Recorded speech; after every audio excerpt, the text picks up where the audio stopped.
Welcome back, everybody. Sport Federation TV. We carry on talking about sport in the Western Cape. You'll remember that last year we had a African Intercontinental Climbing Championships. It was held here in Cape Town, in Pardon Island at City Rock, where Climbing South Africa, as well as Western Cape Climbing, put on a really fantastic event.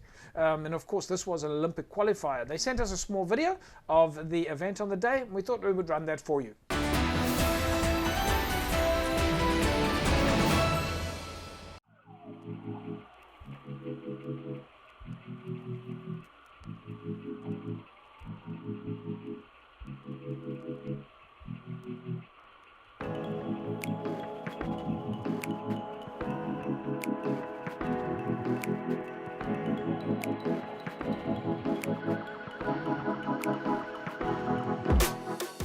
South Africa has wrapped up the first ever IFSC Continental Championship and Olympic selection in Africa. The local organising committee from Western Cape Climbing is proud to be part of this debut event for climbing at the Olympic Games. Not only was this competition a huge step for us, but also for climbing in Africa. Uganda, who managed to overcome the COVID-19 travel and training obstacles, sent their first 2 visiting athletes. We are optimistic that future events will involve other African countries, many of whom have some great climbers, which will grow the cooperation with the African federations as well as other international competitors, route setters and coaches. We view this competition as the start of an exciting period in our maturation as we grow from being a small provincial team to hosting world-class competitions, with enthusiastic support from the City of Cape Town and the Western Cape Department of Culture and Sport. We are extremely proud to have partnered with our city and province for this very successful event. The competition consisted of the Olympic format. For the finalists, this means 2 grueling days of speed climbing, bouldering, and finally lead climbing.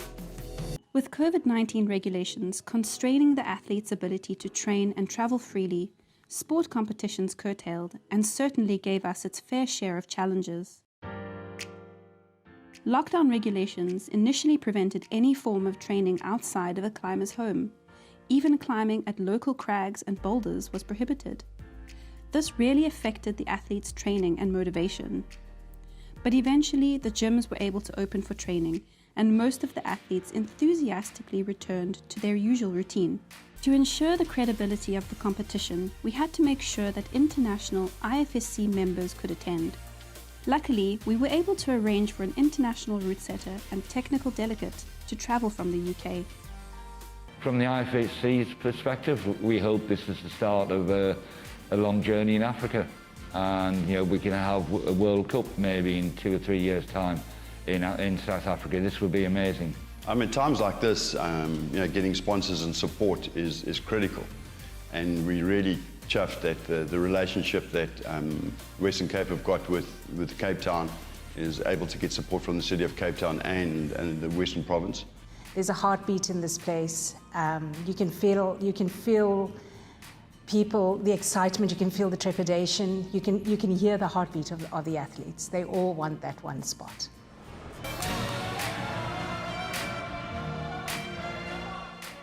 Erin Stokenberg dominated the speed climbing event, and coming in second place was Tegan Oates.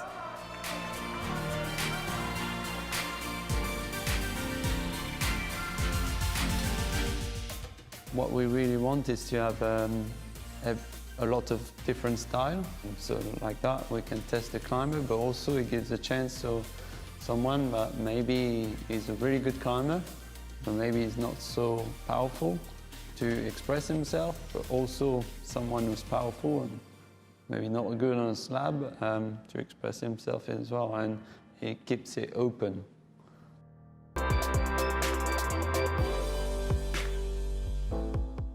This experience is just the beginning, We came here, we got the exposure. I am pumped after here. Definitely, I feel more confident. I have grown as a climber, and I want to continue getting even better, like the skills that I've learned, I want to go back and practice them even more, train even better.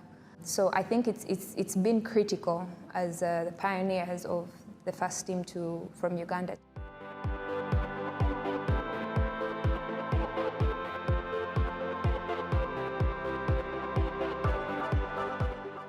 Bouldering was soon followed by yet another closely contested event in the lead climb.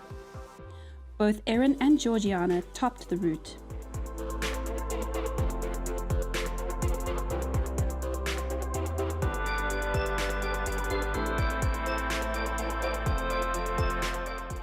However, with Erin's overall performance, she took first place to become the first ever IFSC African Continental Champion.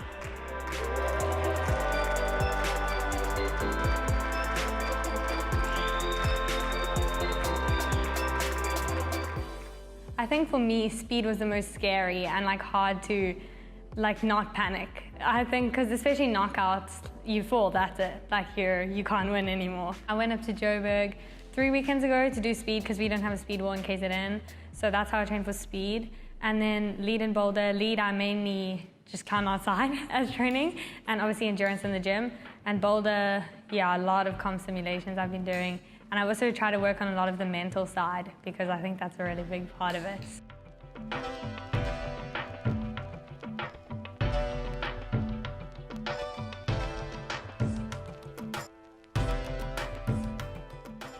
It really comes down to being the most consistent on the day. Have you been training this format? Are you fit enough? Are you strong enough? And I believe all the guys in the top 8 are there. It's go from the speed, it's straight into boulder, straight into lead, and that's the end of the day. The men's finals started off with a bang, with some amazing times being set for speed climbing. Christopher Kosse managed to log a time of 6.19 seconds, a new South African record, claiming first place in speed, followed by David Nordier. The bouldering was an intense round, which showcased some incredible technique and strength. David stole the lead in the bouldering with 2 tops, managing to get the only ascent of boulder problem number 2. Calvin Curtis also managed to get 2 tops, securing him second place for the bouldering category.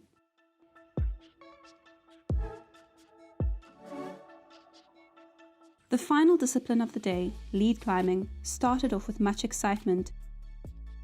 The athletes put on an amazing show, leaving it right until the last climb for the final result to be settled. Christopher took the win by topping the final climbing route, the only athlete to do so, and secured himself a ticket to the Olympics.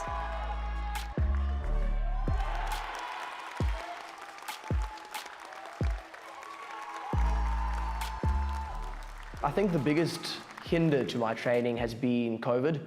I think everybody experienced it where you're put into lockdown, you can't go to the gym, you can't train, you're comfort zone.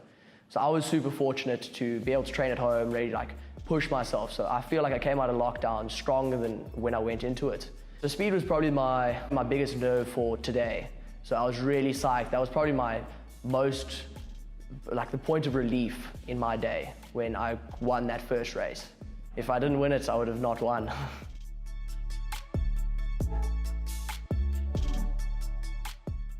The city and the Western Cape government definitely recognise that climbing is an important part of our development and social development in the Western Cape.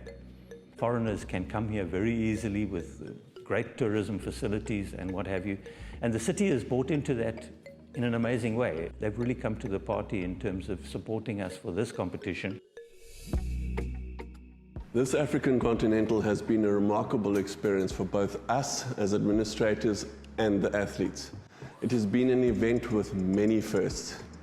It was the first African IFSC event, the first African Continental Championship, the first African Climbing Olympic Selection event. It was also the first time that we had an international route setter and the first time we had hosted the most experienced IFSC technical delegate in the form of Graham Alderson.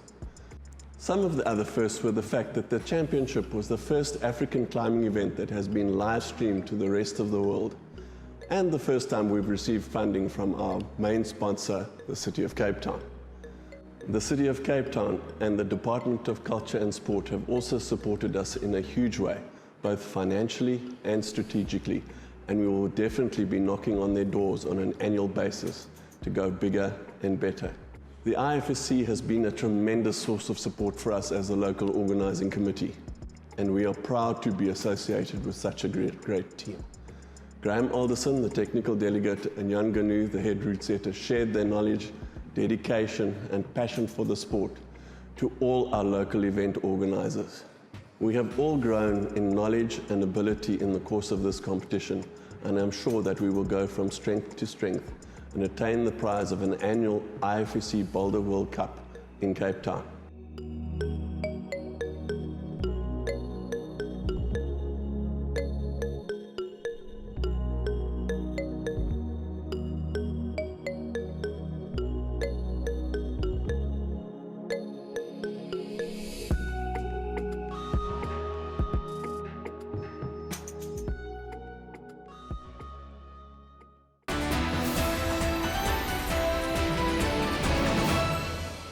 Great to see climbing and the event that they had in the Western Cape, and it just goes to show that Cape Town and the Western Cape are quite capable of hosting some of these really big tournaments. And of course, hopefully people from all around the world will keep coming down to the Western Cape or Cape Town to come and compete, and we look forward to seeing these events.